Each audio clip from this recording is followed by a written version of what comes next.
मुद्दों की लड़ाई लड़ते हैं। हम बेरोजगारों के लिए लड़ रहे हैं, हम किसानों के लिए लड़ रहे हैं, हम जो महंगाई हो गई हम महिलाओं के लिए लड़ रहे हैं। तो जनता इस बार मन बना ली है कि इस बार। नमस्कार, हमारा नाम रोशन और आप देख रहे हैं वाई डिस्कवर न्यूज। बता दें कि पाटलिपुत्रा लोक संसदीय क्षेत्र बहुत ही महत्वपूर्ण है। रामकृपाल यादव बीजेपी से और आरजेडी से मीसा भारती हैं। देखिए, हालांकि मीसा भारती लगातार कई बार से हारती नजर आ रही हैं, लेकिन अब इस बार फिर 2024 के चुनाव में खड़ी हुई हैं पाटलिपुत्रा से। एक प्रोग्राम के तहत क्या कुछ बातें होती है उनकी चुनावी को लेकर के, सुनिए क्या कुछ कर रही है मेरे सहयोगी प्रीति के साथ।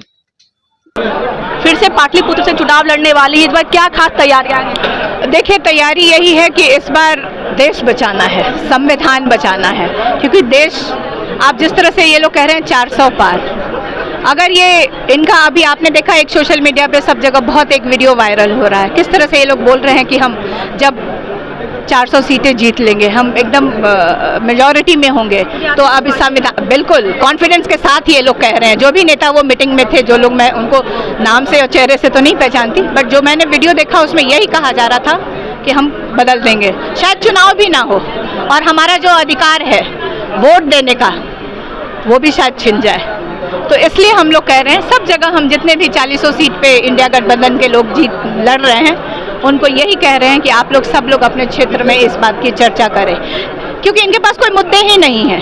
भारतीय जनता पार्टी एनडीए के पास कोई मुद्दा ही नहीं है, क्योंकि प्रधानमंत्री के हर एक चुनाव में उनके मुद्दे बदल जाते हैं। उनको लगता है कि जनता बेवकूफ़ है, जनता पढ़ी लिखी नहीं है, जनता समझती नहीं है। लेकिन मैं प्रधानमंत्री जी को चेता देना चाहती हूँ, प्रधानमंत्री जी, बिहार की जनता थोड़ी कम पढ़ी लिखी भी हो सकती है, लेकिन उसको पॉलिटिकल नॉलेज आपसे 10 गुना ज़्यादा है।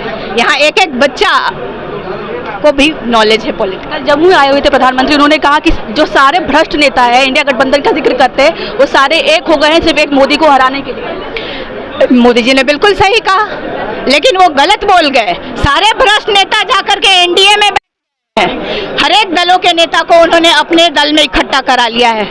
पता नहीं कौन सा सर्टिफिकेट, कौन सा उनके पास डिटर्जेंट पाउडर है, कौन सा डिटर्जेंट पाउडर वो छिड़क मतलब उसमें डाल देते हैं कि वो लोग बिल्कुल।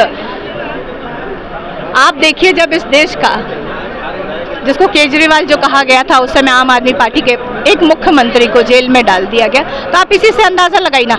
हमारे ऊपर आरोप लगाते हैं परिवारवाद का। जमुई गए थे 4 तारीख को, हाँ, दामाद के लिए वोट मांग रहे थे, वहाँ मुंह नहीं खुला परिवारवाद का, क्योंकि वो तो दामाद के लिए वोट मांग रहे थे।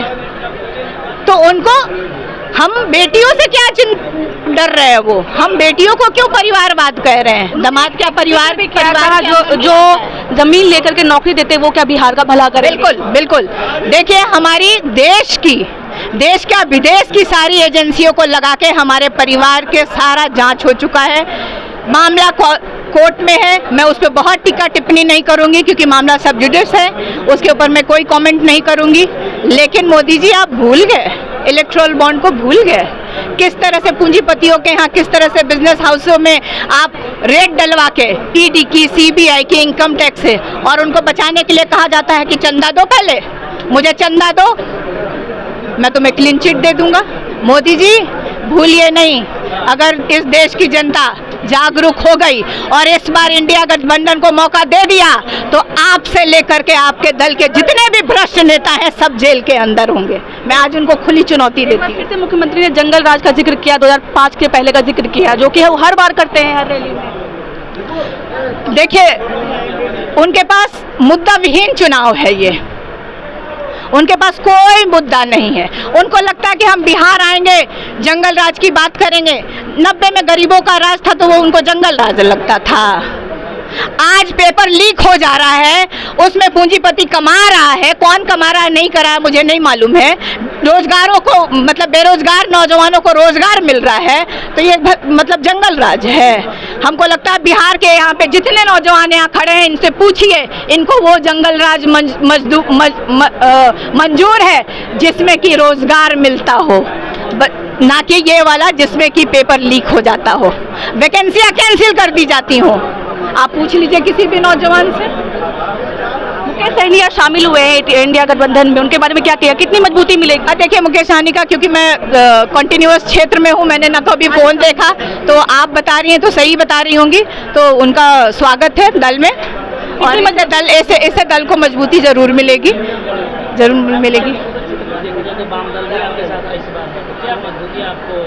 बहुत मजबूती मिलेगी। देखिए सिर्फ वामदल ही नहीं है, कांग्रेस भी साथ में है, और अब तो आप कह रहे हैं कि मुकेश सहनी भी शामिल हो गए हैं, तो बहुत मजबूती मिलेगी। और हम मुद्दों की लड़ाई लड़ते हैं, हम बेरोजगारों के लिए लड़ रहे हैं, हम किसानों के लिए लड़ रहे हैं, हम जो महंगाई हो गई हम महिलाओं के लिए लड़ रहे हैं। तो जनता इस बार मन बना ली है कि इस बार सत्ता परिवर्तन कर देना है और इंडिया गठबंधन को जनता साथ देगी इस बार? बिल्कुल बिल्कुल, क्योंकि जनता त्रस्त हो गई है, जनता त्रस्त हो चुकी है, जनता त्रस्त हो चुकी है।